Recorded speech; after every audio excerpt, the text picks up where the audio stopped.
Hello, ladies. So I just wanted to go over a few things that you can apply to all of the exercises. They're just some guidelines that you can implement as you go through the workouts with me and throughout life. So the first thing I wanted to talk about is when you're performing an exercise, there's usually two movements to a weight lifting exercise. So for example, if you are doing a bicep curl, right, you're going to have your hand starting like this.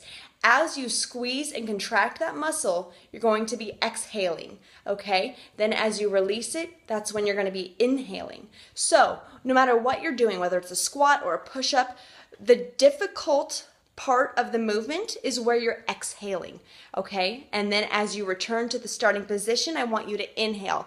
By implementing this proper breathing, you are going to maximize your efforts and you will be doing the exercise officially correctly by doing that. And another thing that I wanted to touch on is if I have something on the workout of the day, for example, let's say 15 push-ups, and you are thinking there's no way I'm going to be cranking out 15 push-ups right now. Okay, do not fear. I want you to modify if that is the case. So for the push-up, drop it down to your knees. As long as you are still engaging your whole body, you know, your abs are tight and everything else, then that is fine. I would rather you modify than stop early and not do it at all and just kind of abandon the exercise altogether. So modification is never a bad thing because we are all at different spots on our journey, okay? We're all capable of different things, different strengths and weaknesses and everything else. So I just wanted to touch on that. Also, last thing I have for you right now is when you are doing exercises, I do not want to see or hear about any swinging movements. All movements should be challenging yet controlled. If you are not controlling it, then you need to go lighter in your weight or do less reps or modify it or something. I want your entire body to think about what you're doing, even with the simple bicep curl, okay? Your arm should not be the only thing engaged. I want your abs tight.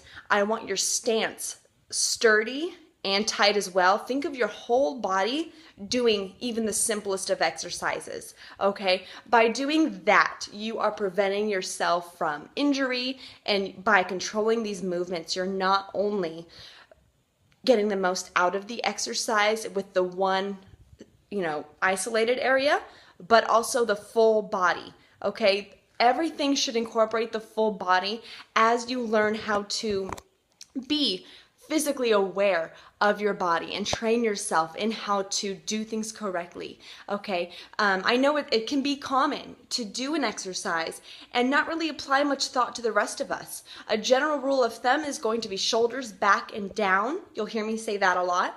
Abs are tight and drawn in, okay? You don't want to arch in your lower back, and you're going to have a micro bend in your knees. That is always the case for every exercise, those three things. So I want you to think about those as we go through them, and I hope that this video was helpful to you in some way or another, and I just want to encourage you guys to do what you can, as much as you can, when you can, and all of that. And also, after you do the workouts, you are totally welcome to reach out to me. Let me know.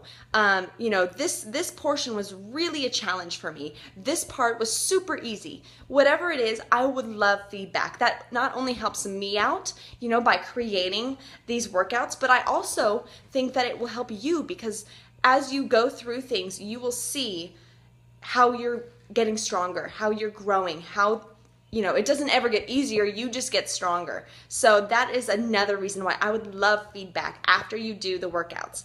Thank you, ladies. I hope you have an amazing day, and I'm so excited to get started on Monday.